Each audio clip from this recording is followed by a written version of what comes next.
ऐतिहासिक गाँ सुंदरगढ़ सागरपाली परिवेश पंचायत रे बाहरिला निष्कर्ष गाँ लोके सृष्टि करिवे 10 किमी परिधिर जंगल बण जंगल को नहीं चर्चित गाँ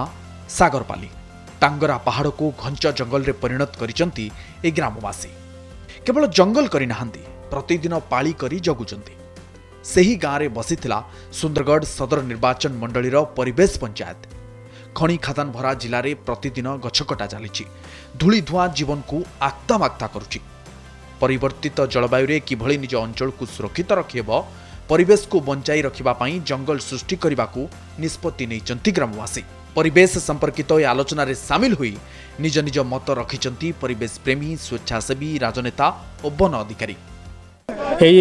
पंचायत मन के जाइकरी आमे से लोग मन के बुझाऊँ जे जेने जदि खाली जगह अच्छे से खाली जगह तुम गछ जग जेनटा कि आमर क्लाइमेट चेंज होचे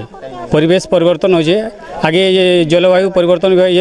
होचे से बाबद आम बुझाते समस्त के कहूँ आज पुनश्च पृथ्वी जो कार्यक्रम कर संवाद पक्षर यहाँ गोटे निहाती स्वागत योग्य जेहेतु सागरपाली को बाछी सागरपाली आप गोटे संपूर्ण उदाहरण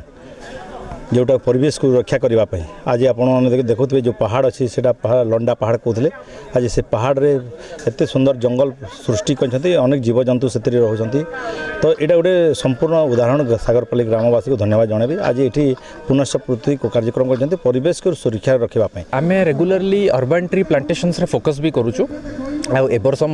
5000 गछ सुंदरगढ़ सदर रेंज रे लगा सरी जाइए आगामी दिन में आम एवेन्यू प्लांटेशन आकार रे सबू गाँ गहली रे जो मेन रोड्स रे आम इधर साइड ऑफ द रोड रे प्लांटेशन टेकअप करूँ जोटा कि आम एनआरजीएस रे करूँ जंगल पहाड़ घेरा देवगढ़ जिला संतुलित परिवेश पई सजग हेबा अखोज बामंडार पुनःस्थापना पई प्रयास करिबा जंगल रे झड़ी पड़ुथबा सुखिला पत्र चाष जमी को देई परिबो बळ देवगढ़ रे रहिछि 2192 वर्ग किलोमीटर जंगल जनसाधारण निष्क्रियता और वृक्ष छेदन पोड़ू चाष पई धीरे धीरे कमुछि जंगल परिमाण उत्तप्त रहुछि जलवायु संवाद परिवार पक्षरु देवगढ़ रे आयोजित निर्वाचन मंडली स्तरीय क्लाइमेट पंचायत कार्यक्रम रे श्रृंखलित परिवेश संपर्क में आलोचना करचंती वक्ता सुखिला पत्रु प्राकृतिक खत प्रस्तुत करी जमीर प्रयोग कले रासायनिक सारर आवश्यकता मेंटाई हेबो बोली मत व्यक्त करिसंती उपस्थित अतिथिगण जो कार्यक्रम होईछि परिवेश सुरक्षा पई बहुत बहुत स्वागत योग्य एवं शिक्षणीय मध्य समस्त यह द्वारा सचेतन भी होईचंती आज जो आलोचना चक्र होईछि एटी केते गुडे तार समाज प्राकृतिक विपर्यय बहुत जिनिस आसीछि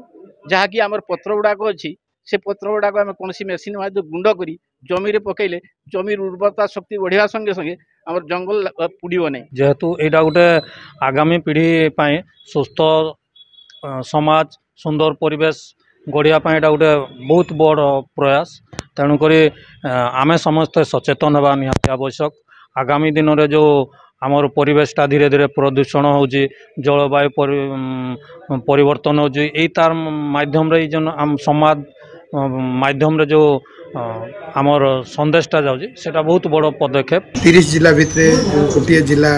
पॉल्यूशन फ्री जिला देवगढ़ जिला आम आगामी पीढ़ी पर्यंत पहुँचे रखिपर तेणु ता विषय आज बुद्धिजीवी माने थिले नागरिक कमिटी समस्त मेंबर थिले सब आलोचना है तेणु आगामी दिन में आम केमती प्रत्येक स्कूल कैंपस कॉलेज कैंपस और सरकारी जगह जो पड़ी रही नदी पठा सब वृक्षरोपण कर खाली वृक्षरोपण करदे हेनी केमती बंचे रखा गत वर्ष जहाँ भी फॉरेस्ट डिपार्टमेंट तरफ हो कि विभिन्न ऑर्गेनाइजेशन तरफ हो कि विभिन्न एनजीओ तरफ जो वृक्षरोपण होता से केते बंची रोचे तार गुरुत्वपूर्ण कथा तेणु विषय आलोचना तेणु जलवायु परिवर्तन प्रभाव को जीवजगत प्रति क्षण में अनुभव करचंती जीवन जीविका प्रभावित होउची खरा वर्षा शीतरे तारतम्य जलजल होई देखा देउची परिवेशर सबु अनिष्ट पछरे ई मानव समाज ही दायी तेणु नष्ट करुवा मनीष ही सजाड़ा चेष्टा करने जरूरी ए कथा को घरे घरे जणाइबा प्रयास जारी रखिछि संवाद परिवार सुंदरगढ़ देवाशीष कवि और देवगढ़ सत्यनारायण मिश्र रिपोर्ट कनक न्यूज।